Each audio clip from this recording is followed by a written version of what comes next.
Hello guys, আজকে আমি তোমাদেরকে দেখাবো ঝিঙে আলু দিয়ে কাতলা মাছের ঝোল। দেখো, প্রথমে তেল দিয়েছি, তেল গরম হয়ে গেছে।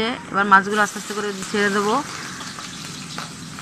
মাছগুলো ভাজা হয়ে গেলে তুলে নিয়ে দেখো মাছগুলো উল্টে দিচ্ছি। হালকা করে মাছগুলো ভাজবো, বেশি কড়া করে ভাজবো না, ঝিঙে দিয়ে করবো তো, তাহলে মাছের ভিতরে আর কিছু ঢুকবে না। হয়ে গেলে তুলে নিচ্ছি। এবার দেখো এইগুলো কেটেছি, আলু, ঝিঙে, হালকা অল্প একটু পেঁয়াজ, তেজপাতা, কাঁচা লঙ্কা, দেখো অল্প একটুখানি আদা রসুন বাটবো আর জিরে বাটা দেবো। এবার কড়া গরম হয়ে গেছে, এবার দেবো গোটা জিরে দিলাম। এবারে পেঁয়াজ আর কাঁচা লঙ্কা দিয়ে একটু নেড়ে নিয়ে আলুগুলো দিয়ে নাড়ছি। আলুগুলো হালকা ভাজা হয়ে গেলে এবার দিয়ে দেবো যে বাটা মশলাটা, আদা রসুন। এবারে দেবো ঝিঙে দিয়ে ভালো করে নাড়তে নাড়তে একটু যদি ভাজা হয়ে আসবে, এবার মশলাটা দেবো। লঙ্কার গুঁড়ো, হলুদ গুঁড়ো দিয়ে ভালো করে কষিয়ে নিলাম।